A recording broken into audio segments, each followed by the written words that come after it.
Man, check this out. On this episode, what we're going to do is we're going to a series that I started last year called The Three-Peat, in where we take an artist and we examine their first three albums. And if you're familiar with sports, you know the term three-peat, meaning that you won a championship 1 year, and you win it the second year, and you win it the third year. And on this episode, if you're watching on YouTube, thank you for watching. Check out my shirt. It is none other than we're talking about Jodeci. And I could not do this without one of Jodeci's biggest fans, my homegirl, Autumn the Aries. Autumn is back in the building. Autumn, what's good? You knew you could not do this without me. Nah, I was waiting. I was waiting on you to come back. And I appreciate you. I appreciate being here. You know, I love coming on the podcast, one of my most favorite podcasts ever. I'm always plugging it. So I'm glad to be here to talk about Jodeci. I was a little bit surprised at myself doing the research on this too. And you know what? I think you probably will be like me, maybe in going back and listening to some of these albums, that you probably found some things that you didn't really remember, or maybe you found some things that you remember and you kind of forgot. But yeah, let's get to it, man. Again, Autumn's no stranger to the show. She's been on here before. We actually did an episode. When you finish this episode, go back and listen. We did an episode on Forever My Jodeci's first album. And that was fun because I think I might have said 5 words the entire episode. Not just let Autumn run with it. Because I just went on ahead on with it. Well, it's one of my most favorite albums. Like, I just love it. It's a beautiful album. It's a beautiful album. And Autumn is a true R&B fan. I'm a huge fan of Autumn's and her podcast. I've been on her podcast before and I listen, and I've been waiting and waiting. Honestly, I've been waiting. Autumn took a little hiatus. I waited and held this episode because I wanted to do this with Autumn. So I'm glad to have her on here. So the first championship that we're going to talk about is the Forever My Lady album. As I mentioned earlier, we did an episode on it. That album came out in 1991, May 28th, 1991. Wow. At the time of this recording, what, 34 years ago? Yeah. I think it was just like an anniversary. Oh yeah, you said May 21st. I think I just saw that on Instagram. Yeah. So the singles that they released, Gotta Love was released February 24th, 1991. Forever My Lady, August 13th, 1991. Stay, December 3rd, 1991. Come and Talk to Me was released March 10th, 1992. And the Forever Present, I'm Still Waiting, August 25th, 1992. Autumn, so I'll start there. Mm-hmm. Forever My Lady, what made this album outstanding to you? So I made a couple of notes because, you know, I go off track, but just run with it. I think one of the major things that made this album outstanding, and it may not be major to everyone else, but for someone like me who was really into just like these R&B groups, mm-hmm. was the aesthetics of it all. I talked about this. If anyone don't know, shameless plug, I'm doing a series, 90s R&B albums for each year. And I talk about this. It's like, there was a theme. There's like a running theme of the album covers, right? And Jodeci gave you a true, he got it on his shirt, a true 90s album cover. It kind of shows their personalities in a sense. It shows their persona. It's like this, we're here. It was like the coming of album, right? We're here we are. And that's what I get from that. So just their whole little swag was introduced to us all through all of the jams that they put out on this album. It's funny because a lot of people forget that Gotta Love was their first single. And I remembered it. You know what I'm saying? Like when I went to the concert and they was like, y'all remember where our A1 fans at? Y'all remember the first song? I was like, Gotta Love. And they, okay, want to say Gotta Love. But because, and I think it's just because, and then the other thing that I'm going into, those first like 5 songs on the album was just pure heat. It was I don't know too many albums that started off that strong. You typically have, little intro, little, maybe some a little upbeat, maybe, and they didn't do that. They came right off, boom, boom, boom, boom, boom, like all heat. So that was outstanding for me. And the last thing was, or the other thing was, the transitions from the love songs to the party songs. I think for Forever My Lady, it was the perfect transition. Again, most albums, they kind of start out fast and then they get into the meat and potatoes of it, and then they might have a track at the end that's just, like a little upbeat track at the end. But they didn't do it that way. I think that was different, and I think that stood out for me. 1,000%.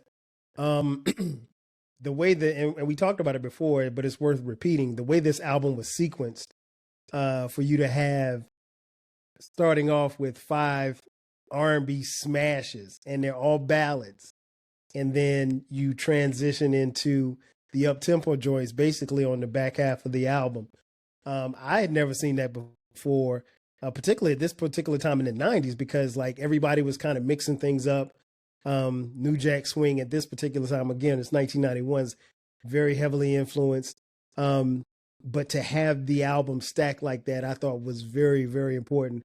And very unique. And that was something that Jodeci, I don't know if it was something they intended to do, but it worked. And I don't know either. I don't know if anybody, I mean, if you think about the R&B acts that we saw in the 90s, I don't know if anybody else could have pulled this off. I mean, like if you, and not to compare Jodeci and New Edition, but New Edition is one of my favorite groups of all time. I don't know if we would have accepted a New Edition album where they gave you 5 ballads to start off the album and then 5 up-tempo songs. Like New Edition is going to mix it around. So just because of the personalities and the way the group is kind of, fit together. And it was I think that they had a different type of storytelling too, right? Which is something I'll get into later in the episode. But I think that they just had a different type of storytelling. So that wouldn't, because that's one thing that we had in the 90s was storytelling on these really good R&B and even on the hip hop side. But on the R&B side, there was a story that went along. And I can remember always saying, like, I wish that there were videos for each song so that we could see, like, almost like a movie, right? We could see the whole thing and how it all transitions, because they always told a story. So I agree right there. And so I think that's one of the things that made it, just the way that it was sequenced. And it's funny you mentioned, how they came out with Gotta Love. I actually forgot that was the lead single. Mm-hmm. I actually forgot that was the lead single, but that was the lead single. But yeah, this album, I think one of the things that made it outstanding was just something you just mentioned too, Jodeci's swag. I mean, like their look was a hip hop look, but it was kind of smoothed out. It was kind of thuggish, if you will. They had the long jackets with the Jodeci boots. The Jodeci boots. Please come correct. Please come correct. Please. I don't even know the name of the boots. Jodeci boots. What do you mean? You do know the name of them. They're Jodeci boots. And they were such a staple. Oh, yeah, yes. And did you ever have a pair?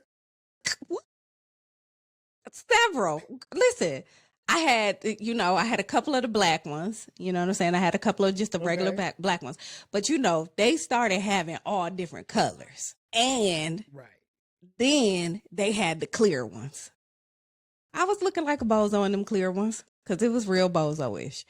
But I definitely had them. Exactly what you're talking about. Wow. Mm-hmm. They did have the clear ones. Yeah, I never had Jodeci boots. I'm a big fan, but I never had Jodeci boots. Wow.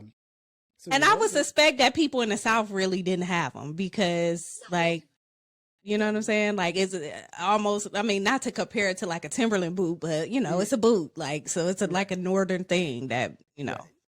But they just like, to your point though, they just had a look, you know, and they look like a R&B group from the 90s, and they had a certain sound and a certain style, and they were cool. And so Jodeci was a really, really hot group at this particular time. And they came basically out of Charlotte, North Carolina, and, you know, not relatively unknown to the industry, but this album took off like wildfire. Okay, so your favorite track on this album? You got to pick one. What's your favorite song on this album? I think I know the answer. That's very easy. It's I'm Still Waiting. Very easy. Yes. Very easy. I mean, like, and just going back to like Gotta Love being the first single, Gotta Love was a hot song, but it was not as hot as the rest of the hot songs on the album. And that's why people forget. It was probably out of, like, if I'm ranking the great ones off of there, it's probably towards the bottom. Yeah, but it's notable because, you know, it's Gotta Love. Like, it's extremely notable. But yeah, my favorite song by far is I'm Still Waiting. I think it was such a great love song. It's like, I don't know what, like, if you did not feel anything, you could turn this song on and you can feel something. If you weren't going through that, if you didn't even know nothing about what they were talking about. I mean, I was a teenager. I was like, when did this come out? 91? 91, yeah. Yeah. I'm a little older than you, so I was probably like 6th or 7th grade. I was in 12th grade, about to go to college. As I can remember getting, and I think I told this on the last podcast that we did, I can remember getting on the school bus, so that was 7th grade. I can remember when it came out and I watched it on the box or jukebox at that time before I got on the bus at school, and everybody was talking about it. So all the girls anyway, you know. All the girls were talking about, you know, Devontae, and you know what I'm saying? Like, so it was just, oh my God, like that, the album was just great, but that song is definitely my favorite. Okay, so I got to ask, and you just made me think about something, because again, I'm in high school. I'm a high school senior, getting literally days from graduating. And so I've, you know, been through a couple of things, couple of relationships, you know what I mean? you know. But you, on the other hand, you weren't a fast little girl. At least you don't strike me as a fast little girl. So, I mean, what did you know about these songs? Stupid. So what did you know about the love that they talked about in these songs, Autumn? That's my whole point. I didn't. Okay. But I felt like I did. Fair enough. I was singing it loud and wrong every time it came on. It's like those, it's like, you know, you see, cause sometimes on social media and stuff, you see like little kids singing something like Love by Keisha Cole. How them kids be singing Love, like, and they really be feeling it. And they probably weren't even born when it came out. Like, it was like that for me. Okay. I just, and as time went on, I found a greater love for the song. Makes sense. I found a great, I progressed into my 20s, and like, again, finally been through some stuff and all this. Like, it's a timeless, it's timeless music. It really is. And okay, so you answered my question. So yeah, that makes sense. I mean, because being that young and then being able to go back, especially once you've experienced a few things, you live, as the old folks say, lived a little. Once you've lived a little, you're able to go back. Now it resonates even more. And now in 2024, when I listen to these albums, like when I listen to that one in particular, it's even a little more different, because now I listen, of course, because I want to, but I appreciate the effort. I appreciate the effort that was put into this particular album. It's like I just sit there and I can appreciate every single thing about it. I hear different instruments.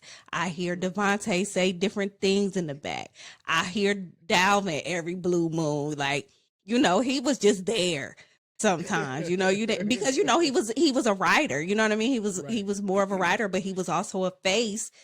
There wouldn't be a Jodeci without Dalvin, you know what I mean? So, and then following Casey and JoJo through, their, what do you want to call it? Not necessarily solo career, but whatever they were at, when they were Casey and JoJo, following them and that the soul that they had.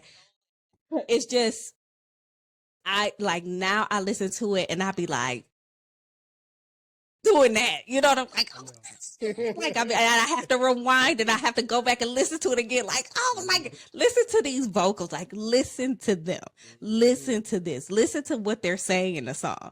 That's how I am about the music now. It takes you back, and like you said, the word that keeps coming back to mind to me is timeless.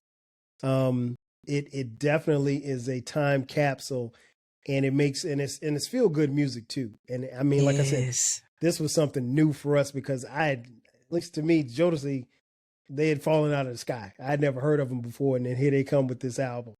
And never heard of anybody really like them. No. And I mean, like, when you heard them sing, knew that they grew up singing in the church. Like, that was like evident from the first time I heard them. Like, okay, these guys are from church. Which most artists back then were. Oh yeah, exactly. My favorite track is Stay. I mean, to start off the song, Don't Talk, Just Listen. That song to this day still does something to me. It's timeless. If you say Don't Talk, Just Listen, people know what's coming next. They have to. Right.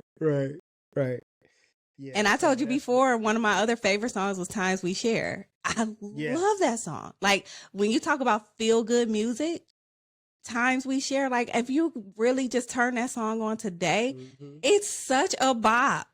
It is. It truly. And you listen to the words, the words still resonate to this day. Yes. Still resonate to this day. I love it. So part of the championship moment for this particular album was going triple platinum. 3 million albums, physical copies, albums sold. Period. So what song, if there is one, is there a song that you could have done without on this album? What did I put? Dang, did I even write anything down for that? I mean, what I could have done, let me see. I did. What I could have done without was probably, it was kind of a toss between like Plaything and It's All Right. It was a toss between the two. Because I think both of them sound the same. So I wrote down Plaything too. But guess what? Plaything, It's All Right, and Treat You all kind of sounded the same. Yeah, that's fair. Yeah. But I mean, I still enjoyed them though. I enjoyed them. I still, again, I don't skip anything. When I listen to this album, I don't skip anything. I just let it play. This is one album that I just let it play. I enjoy the entire album. But you're right. Those 3 songs, they all kind of sound the same. They all kind of have like the same, whatever. So, I mean,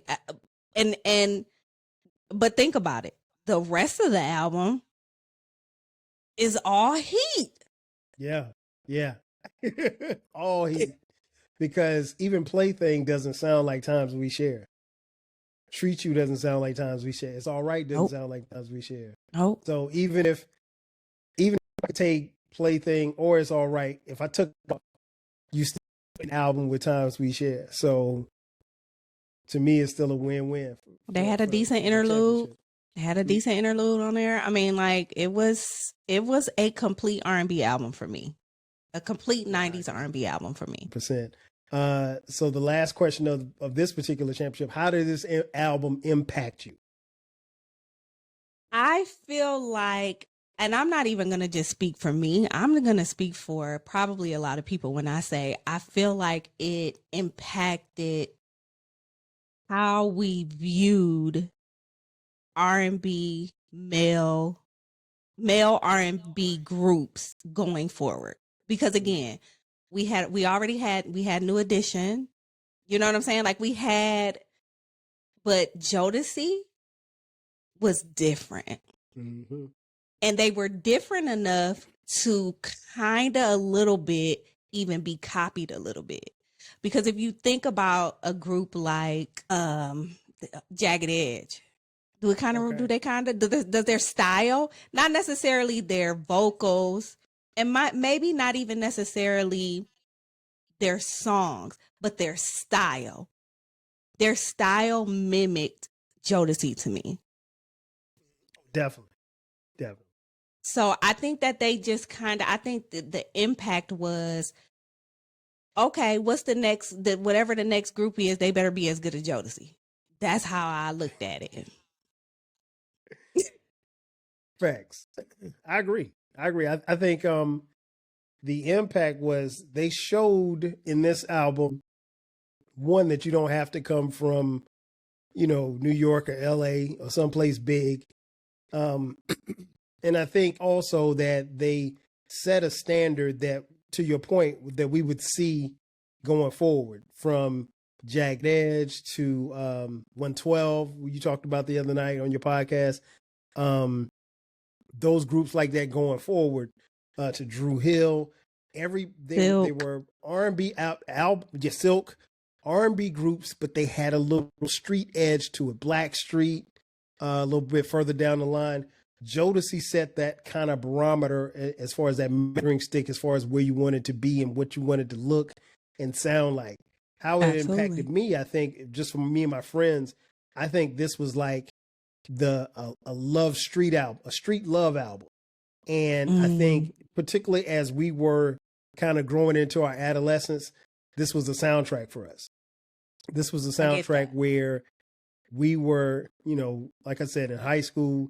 Some of us were getting ready to head off to college, and this album really helped define or help shape, some of our relationships, some of our friendships, and it was just a groove, man. So it's like, I don't know anybody that doesn't, that was outside it when this album came out that didn't like this album. Everybody loved this album. I don't know anybody that didn't like this album either. I truly don't. Like, I'm sitting here thinking, like, everybody, the girls, the guys, like everybody owed to what Jodeci had to offer off of Forever My Lady, for sure. Then we moved to Championship, the second championship. That would be album number 2, Diary of a Mad Band. This album dropped December 21st, 1993, with the singles Cry For You, which was released November 23rd, 1993. Fiendin', which was released March 8th, 1994, and What About Us, which was released August 2nd, 1994. So championship number 2, Diary of a Mad Band. Autumn, what's outstanding about this album?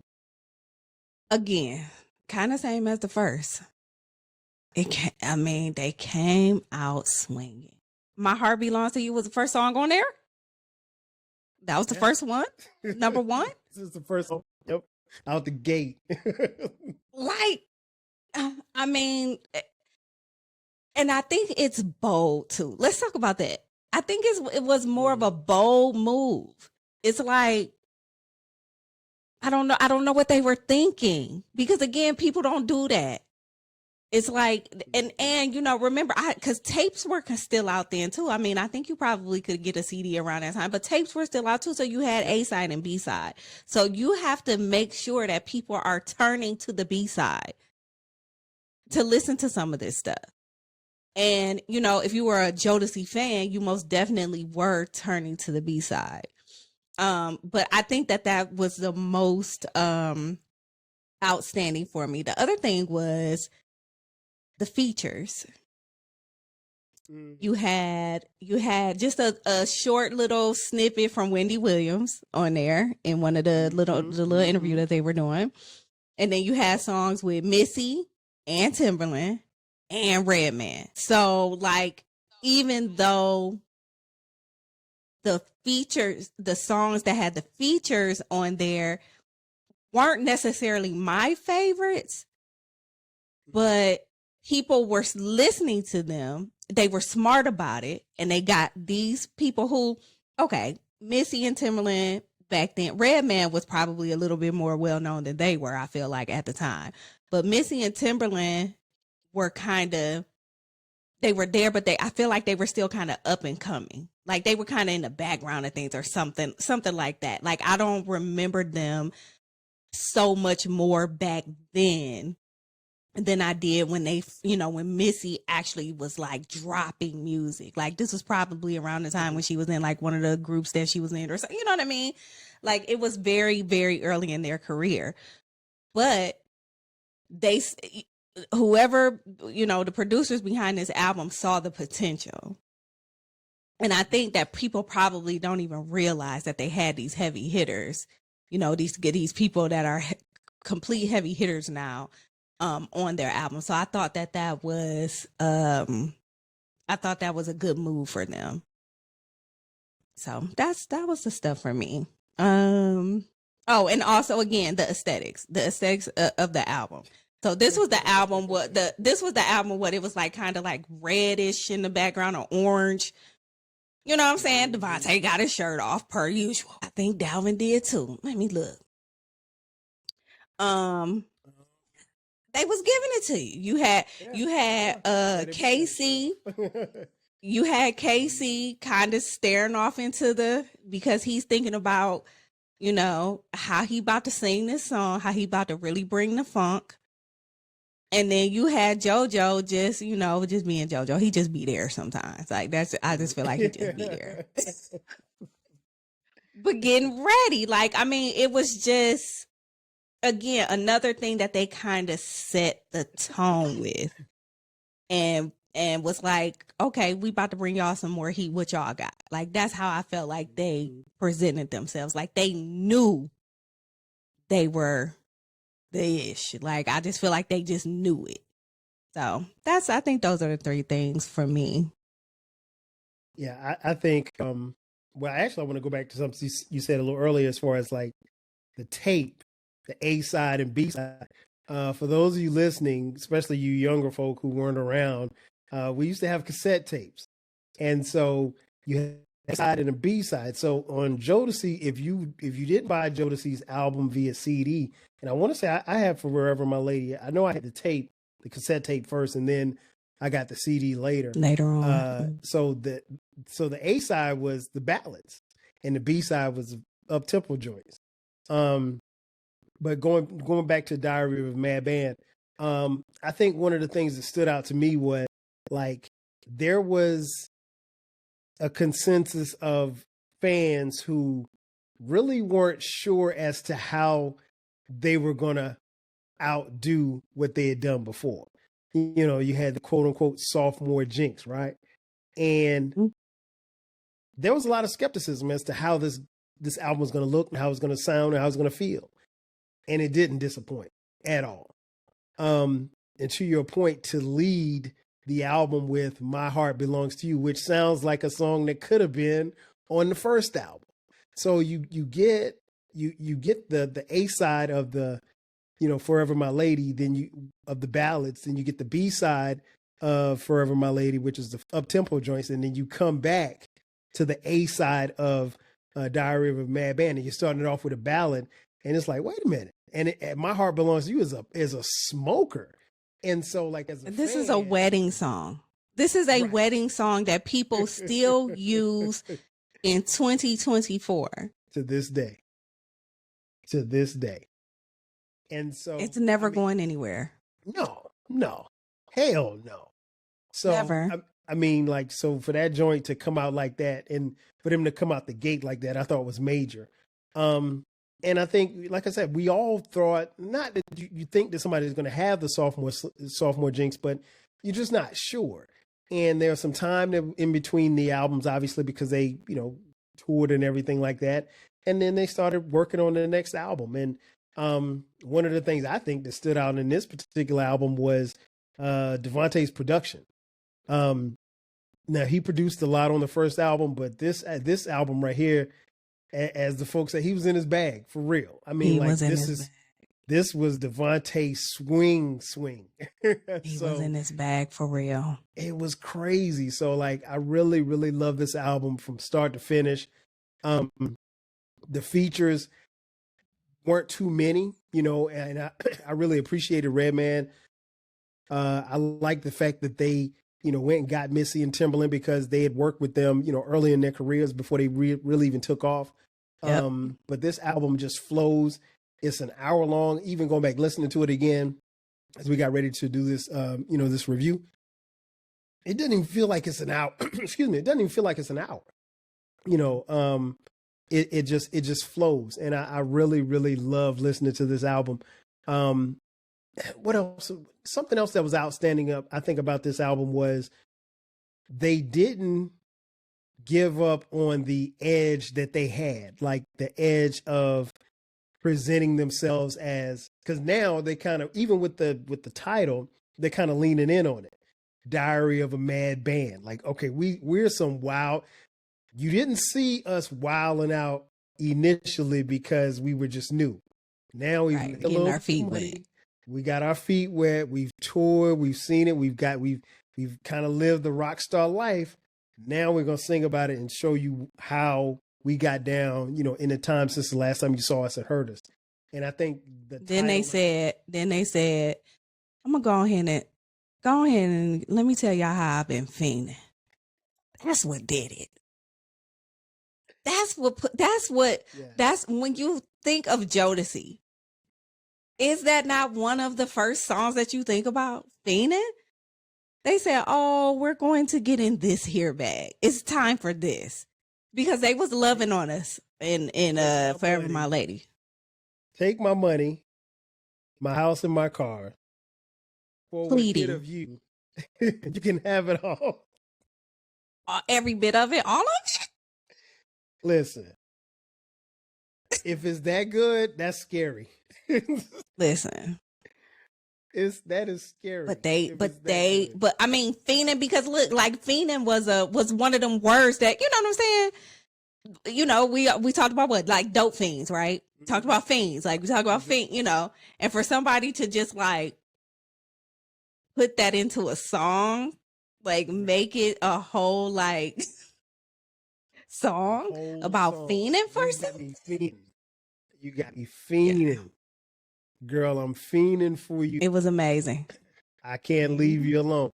I mean, I can't leave you alone. You got me fiending.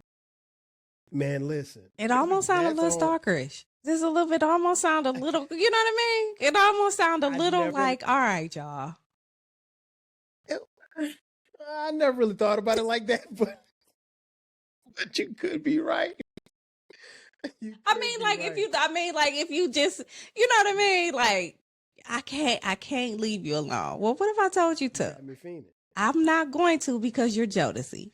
But he said, take my money, take my car. For one hit of you, you can have it all. He did. Just one hit. All I need is one hit.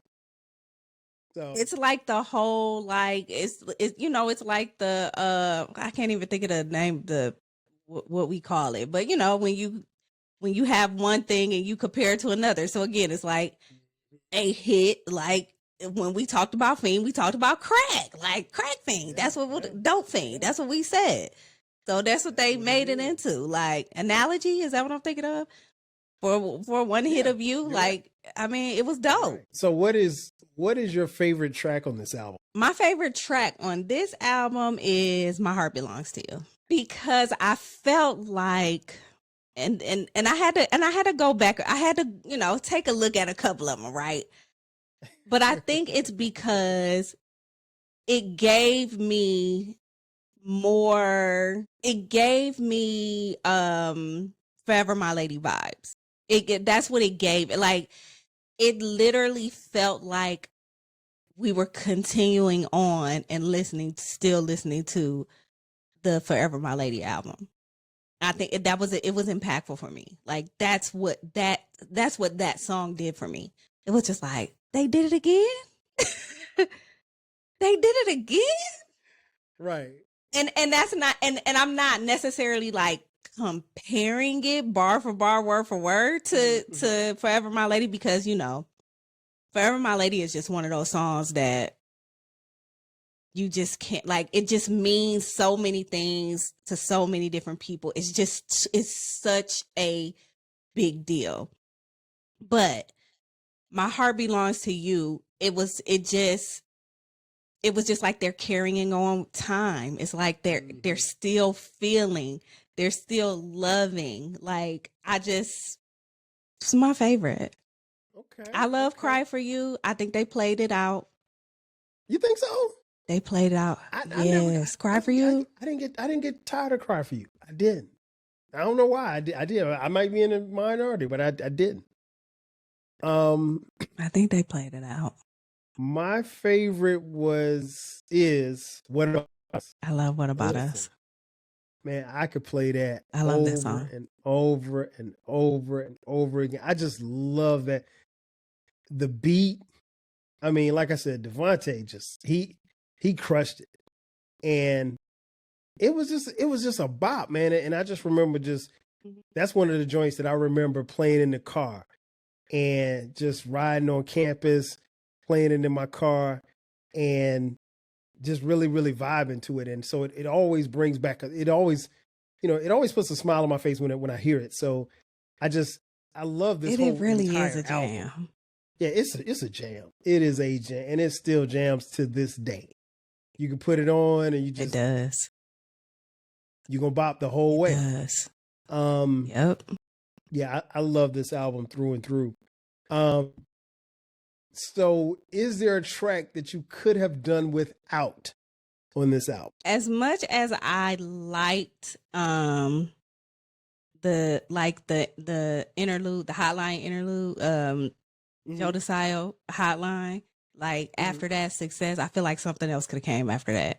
After I could have done without Success, to be honest. Okay. I think that's probably the one that I probably and I liked Ride and Slide, but when I listen back to it, it's something about it that's just like, but I think it belongs there. You see what I'm saying? That's why I couldn't choose it. Like, I think it belongs like right where it is. And I think it was like if they were going to have this song on the album, it was placed perfectly where it is. It didn't sound like What About Us, but it kind of had a same, like, I mean, it didn't speak to us like What About Us, but it didn't have the same thing, but it kind of had a similar sound. So Ride and Slide was kind of but I think they placed it good. I think they put it in the right place, so it was kind of hard for me to choose that one. Agree. It's in the right spot. That's the song I probably would. And it's not even a skip for me, but I think it's probably. I don't skip it either. Where the tracks are listed, I'd be like, I could do without Ride and Slide. If it was at the end of the album, you wouldn't listen to it. Well, maybe, and what's interesting was you said Success, and Success is only on the CD. So if you got the tape, you don't have Success. I don't have Success. It ends with the Jodeci hotline. So yeah, if it was on the end of the album, you know what? To be honest, it just depends on how I feel. I might let it rock. I might not. If I had a tape, I'd probably been listening. If I had a CD, I might skip. But it was this album, I think, is my personal opinion. I think it's incredible. The championship moment came when the album went double platinum. So while it didn't have as much success, commercially wise, I mean, still 2 million records sold is a hell of an accomplishment for this group after selling 3 million with your first album. What it means to me is their fan base, their true fan base, stuck with them through this album. Yes. That's what that means. And again, it didn't have to go triple platinum because, like you said, it went triple platinum because of the you know, all of the outside, not necessarily like the true like fan base, right? But the fan base showed back up. That's how you know it was a good album. We showed back up. We bought the album probably once or twice because, you know, people walk off with your stuff, you break the CD, all types of stuff. So, you know, we had issues back then. You know what I'm saying? Let somebody borrow the CD, never see it again. Like now you back at Best Buy or Sam Goody trying to get you another one. So, you know, but that just means that they captured a true fan base with that first album, and we wanted more. We wanted more. Yeah, some of your best friends would steal your shit. No, for real. Straight sticky fingers. Like what? So what was it? What do you think the impact was on this album? What impact do you think the album? I mean, you have a song like "My Heart Belongs to You," which is probably another great wedding song. You know what I mean? Like it's definitely still like another wedding song. So it's gonna have that impact. That's another one that, you know, it's just always gonna be around. And honestly, if I can be completely honest here, I was from the Forever My Lady. Like I think all of that, I think it just carried over for me. What was it, like a year or 2 years in between them dropping? I think it was just, I think I was still riding the impact of Forever My Lady. And I think that Diary of a Mad Band truly captured a great, just sophomore approach. It just kept going. It wasn't like it's like it almost just didn't stop. Mm-hmm. So I think that that's kind of what it was for me. I think it was just, I was still kind of impacted by Forever My Lady, and it just didn't stop for me. I just feel like it just all kind of felt the exact same, and that's not a bad thing. For them, it just wasn't a bad thing for them. It's what I wanted, and I got what I wanted as a fan. Yeah, I would agree. I think the overall impact on this album was tremendous because, to your point, they avoided the sophomore jinx. It's hard to come out of the gate the way that they did and sell 3 million albums, and then and again, it's pretty much self-contained. It's not like the first album was produced by a whole bunch of people, and then so, you know, after having that type of success, you know, the label is going to want to, hey, we can bring in Timberland, or we can bring in this person, or we can bring in Teddy Riley, and they're like, nah, we got Devontae. And keep everything in-house for the most part and still come up with something that's dope and creative and something that doesn't look or feel or sound like Forever My Lady. And so more of a continuation, if you will. And I think that's part of the impact. I think they there was some time in between, you know, albums and everything like that. And so Jodeci got a chance to restate their claim to where they wanted to be in R&B. And they did. And like you said, the fans showed up. We came back. Because I know for a fact that I bought this CD twice. I know for a fact I bought it twice because somebody stole it. See? See? So it's like to have that happen again, I think is, you know, and they delivered. They delivered again. So I had no complaints at all. Then we get to the three-peat, the third part of the championship, excuse me. Album number 3, The Show, The After Party, The Hotel. This album dropped July 18th, 1995. The singles that were released, Freaking You, which was released June 30th, 1995. Love You for Life, which was released October 31st, 1995. And Get On Up, which was released January 11th, 1996. So what was outstanding about this album? So I think I'm going to just wrap all these questions up in this speech that I'm about to say about this album. I've been waiting on this. So what it went platinum. It went platinum, I think. Mm-hmm. Went platinum. It wasn't my favorite. Like start to finish, it wasn't my favorite Jodeci album by far. I think that what I loved about it was the creativity in it, because again, it told a story. Most of the tracks, or like the interludes and stuff, they had room numbers, so they're telling this story about what happens after the show while they're at the hotel. They're going. So I thought that part about it was extremely creative, because I don't think I had heard anything like that before. On the flip side of that, I felt like it was too much fluff. It was too many fillers. And if you know me, you know I love a good interlude. Yes. But this was more. It was a story being told. Again, it was a story being told, and that was the creativity in it. What else did I say about it? I feel like there were only a few tracks that I like really, really loved. And my favorite was Love You for Life. Okay. Again, another wedding song. Hell yeah.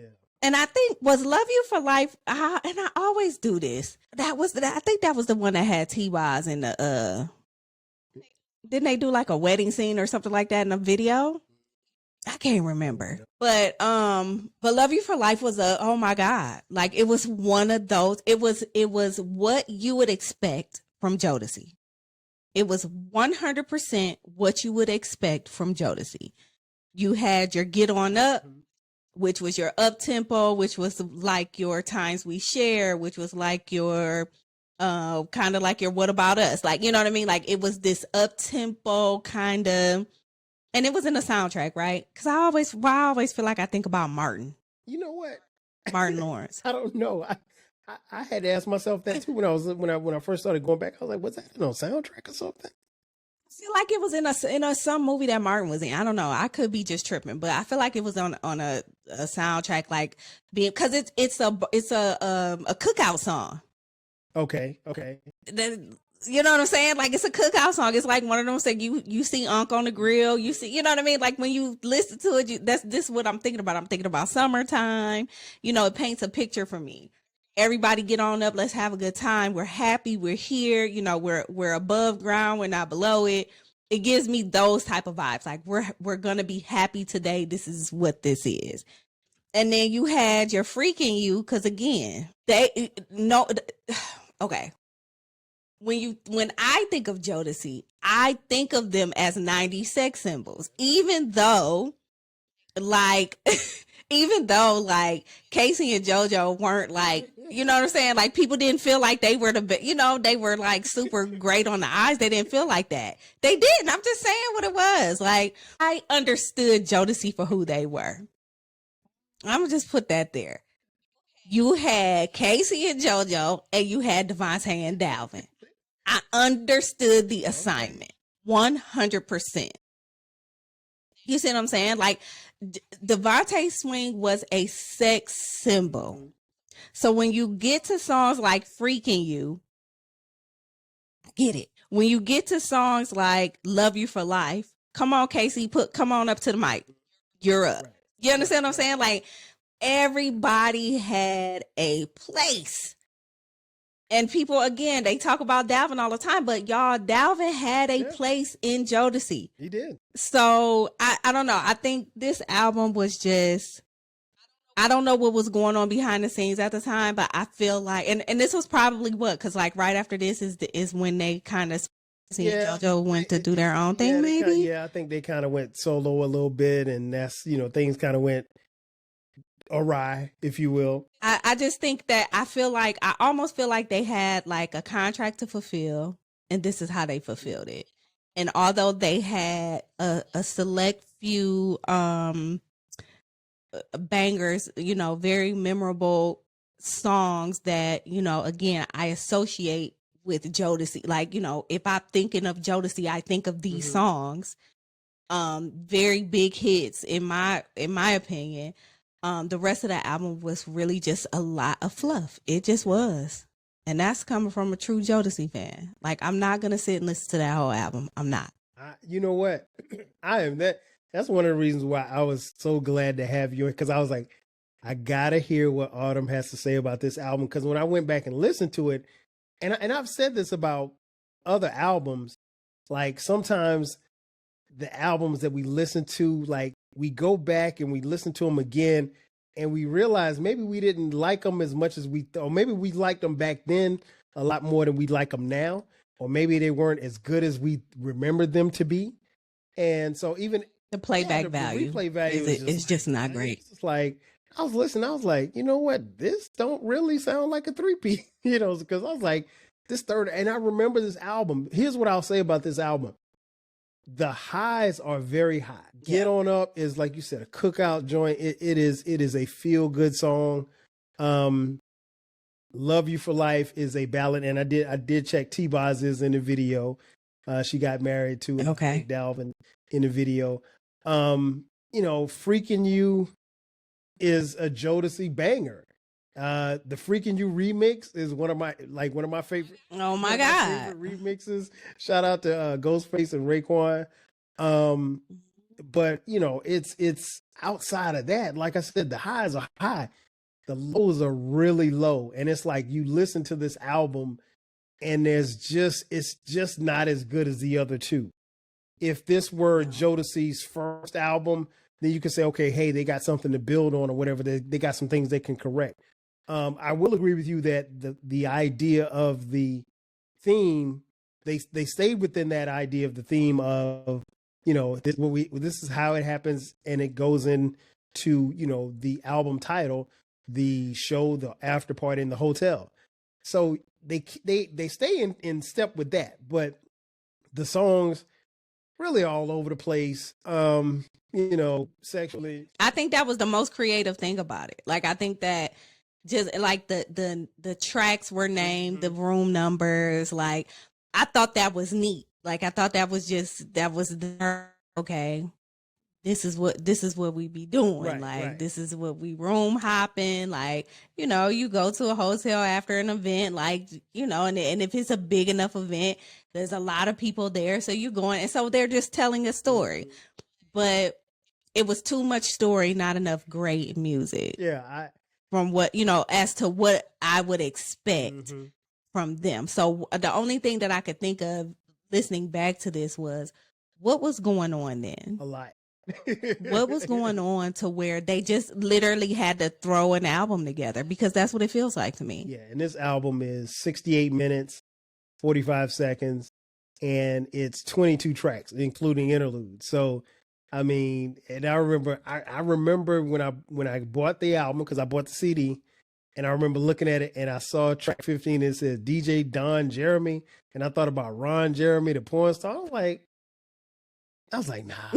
This ain't what I think it is. Like what? And so as I'm listening, I'm like, so it was, sexual innuendos. I mean, it's cool. All of that. And some of the 90s music was kind of problematic. We always say that. Man, we got to talk about it one day. We got to. I literally have it written down, like the cringe. I literally have it written down. We had some, like, I'm gonna talk about it one day. Cringe-worthy interludes on some great albums. I mean, Biggie and Lil' Kim having sex on Biggie's album. Dr. Dre. I mean, intro on Come Inside at the end. That's like one of my favorite songs. It's like 8 minutes, but like the sex scene is like 4 minutes itself. It's so cringe. I mean, that was the 90s. That's just how we got down. Now that was a thing. We really don't have an explanation for why we did it, but that's just what we did in the 90s. We kind of wilded out. But I agree with you, and it's so.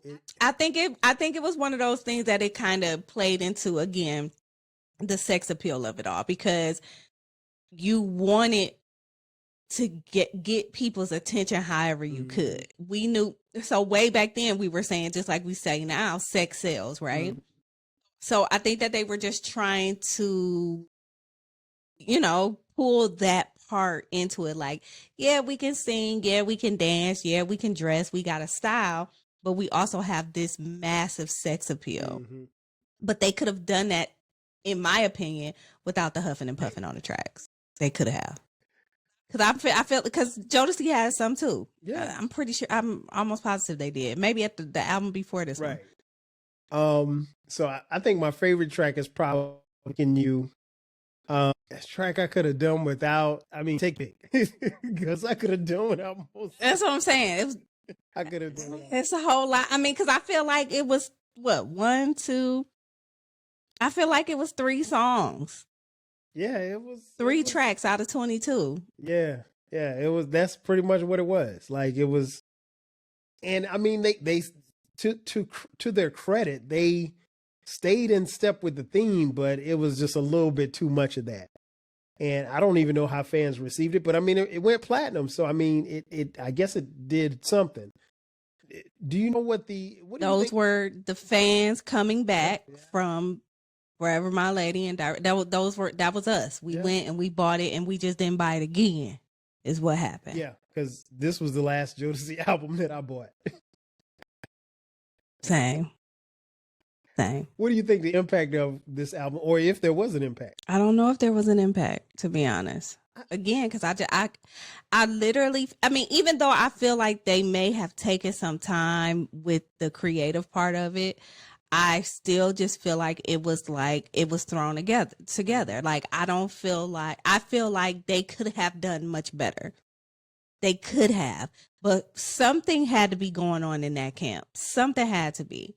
Because you come and I know that we see groups and artists and stuff, they fall off. I get it.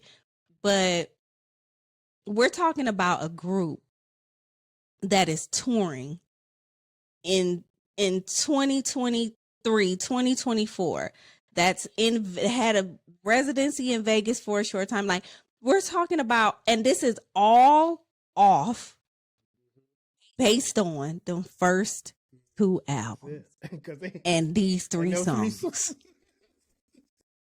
Because they're definitely not. So that's a big deal, right?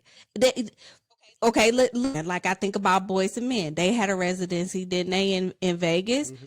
And they had so many like global hits, right? They had so many, just, you know what I mean? But Jodeci too was able to get a residency as well, and still again being able to tour after after breaking up, getting back together, breaking up, getting back together. They're able to still tour and sell out, venues, not necessarily Madison Square Garden, but they're still selling out venues. The concert I went to had to have been sold out. Right. Like, it was packed.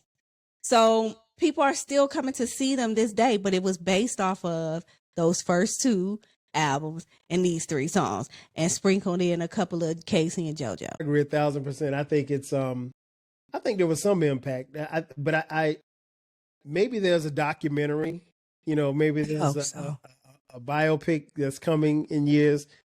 I want to say my guess, if I had to guess, I think this is probably when the superstardom really, really hit and the drugs really took over. Drugs and alcohol, because we've heard the stories, and I mean it's been well documented. Yes, we have. As far as their problems with substance abuse as a collective.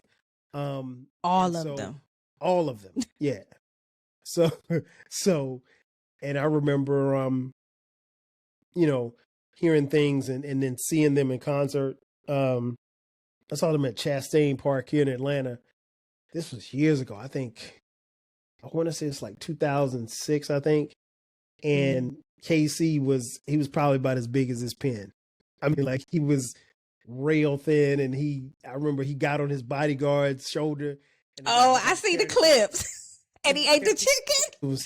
It was funny, but it was scary. Wasn't it one of them that fell off the stage too at one point in time? I feel like it was one of them at a concert fell off the stage. I think it was JoJo. I think JoJo fell off the stage. So I mean, and then you had Devontae show up with that side ponytail off the top of his head like this, like, yes. What was that? Yes, That was a mess. That's what it was. It was a mess. I was so sad. I was so sad about that. But you know what? They kind of cleaned things up, and I saw them a couple of years ago. They opened for New Edition when they came here. I saw them at State Farm. Right. I went there. And I went there. They did a 30-minute set, and it was good. And they were on time, and all 4 members. And it was good. And they sounded good. On time. On time. I mean. And I saw them last year. Really? I saw them last year I want to say it was August. Okay. SWV and Jodeci. Jodeci was the headliner. Wow. How did they do? So after SWV came out and tore the whole damn house down, tore it to the ground. I mean, them girls, man, all three of them. Like, Jodeci did well. I think they did very, very well. I had a blast. Now they were helping JoJo out. They did have the track playing in the background for them, but I didn't even care because I'm a fan, and it was just like I was just so happy to see them together and looking like they were in decent health. Good. And Devontae didn't have a ponytail on the side. You know what I'm saying? He came out there, he said, "Don't talk, just listen," and we all screamed. I mean, Dalvin was doing a lot. I mean, like, I just felt like they were having fun, and that's what I look for. Like, when I see these, like these 90s groups and stuff, that's what I look for. I look for the energy. I know that there is a chance, probably a huge chance, especially after drugs and all types of health issues and all the stuff that be going on, that they're not gonna sound like they did back then. There are a handful of people that still sound like they did in the 90s. Then they still sound the same today, like Coke or like SWV. Right. I feel like they might even sound better. I mean, they get better with time. But everybody is not like that, and I understand that. And I give that grace. Right. It was the same when I saw Guy. I knew Aaron Hall was going to come out there not sounding like old Aaron Hall. I knew that. He didn't sound bad, though. He didn't sound terrible. He kept apologizing. "Oh, I'm getting my vocal cord." Just hush. We don't need to hear any of that. Y'all had this group way back when. Like, come on, we know. Like, don't do this. So they did well, and I would go see him again. Okay. I would pay to see him again. Hey, that's a ringing endorsement right there. It was worth it to me. There's a ringing endorsement right there. Well, folks, there you have it. We have completed the three-peat Jodeci. Before we get out of here, Autumn, tell folks where they can find you, where they can listen to your wonderful podcast, and where they can hit you up at on the social. All right. So it's your girl, Autumn the Aries from the Lit Life podcast, where I encourage you to live your life autonomously. You can find me on all streaming platforms. You can find me on YouTube, and you can find me on Tagged Live as Top Badge Autumn the Aries, where I just get on there and stream, and it just be real. Just whatever happened over there just happened, y'all. Just ain't no telling what we talking about. But I haven't logged into Twitter since November, but I still have an account. I'm thinking about it. Coming back. I don't know. We gonna see. The Drake and Kendrick beef almost brought me back, and since there's still stuff coming out, I just might have to pop on there, because this has been a hilarious ride for me. Instagram. Oh my God, I'm just laughing again today after something else that happened today. I'm like, child. But yeah, you can really find me anywhere at Autumn the Aries. If you Google Lit Life Podcast, I have a website, LitLife, LITLIFE podcast.com. Very easy to find me. And I got new episodes, y'all. Yes. I'm finishing my series. I'm finishing my 90s series. And I have so many other things. When I log off from here, I had to sit down and make some notes or whatever. Like, I have so many ideas that I got coming. I'm glad to be back. Like, it feels good. That, you know what? Like I told you, that I waited until you came back because I knew I had to have you on this one. Y'all know I'm a fan. I'm a fan first and foremost because she has a dope podcast, and I think not only just being a huge R&B fan, but I mean it is one of the things I love about Autumn's podcast is you can put it on, you go to the gym, put it on, get on the treadmill, and just listen to her, and then do what you got to do. And when it stops, you get off the treadmill, and it is perfect. And we have a good time. And I always guarantee a good laugh. Oh yeah, you get a good laugh. It is a good laugh every time. So I'm so glad that she is back. You guys know me. If you don't know me, 12 Kyle podcast drops every Thursday at midnight. From time to time, we drop bonus episodes on Sundays at midnight. You can find the podcast wherever you find podcasts. We also have a YouTube channel. All of the episodes have audio and video on the YouTube channel. If you want to hit me up on the socials, at 12 Kyle, at 12 Kyle podcast across the board. We also have TikTok, where we got clips on the TikTok at 12 Kyle podcast, Instagram, Threads, Facebook, Instagram. Am I forgetting one? Twitter X. All of those. I'm thinking about Threads. I'm thinking about trying Threads out. I haven't tried it out yet, but I'm thinking about it. Okay, I mean it's Twitter light. It's cool. I don't really get a lot of engagement, but I don't be on there that much either. So it's cool. But it's you can come back, work your way back slowly. But the podcast is back, so that's all that matters. I mean, that's all that matters. We got the Lit Life podcast back, so that's what counts. Any chance that we'll get any episodes of the Crew podcast happy hour? I don't know. And I have because what I do know is it probably won't be over the next few months. We got birthdays coming up. We got big, other little events and stuff coming up in people's lives. So I know it probably won't be over the next few months, but I am, and I hope y'all listening. I'm coming for y'all because God damn it, it's time. I love it. We need this. I mean, if it's just one episode this year, if it's just one podcast happy hour episode this year, we need it. So don't be alarmed when I come to the group chat. And I ain't even come to the group chat. I'm sending y'all an email. I'm gonna be real official about it. So maybe towards the end of the summer, beginning of the fall, something like that. I'm gonna see if we can get something together. Once everything kind of calms down after the summer and stuff like that. Back together. Get the crew back together. We want to see y'all back together. So it's and I know think it'll be a good time. Oh yeah, people. Everybody gets busy and everything. So I understand.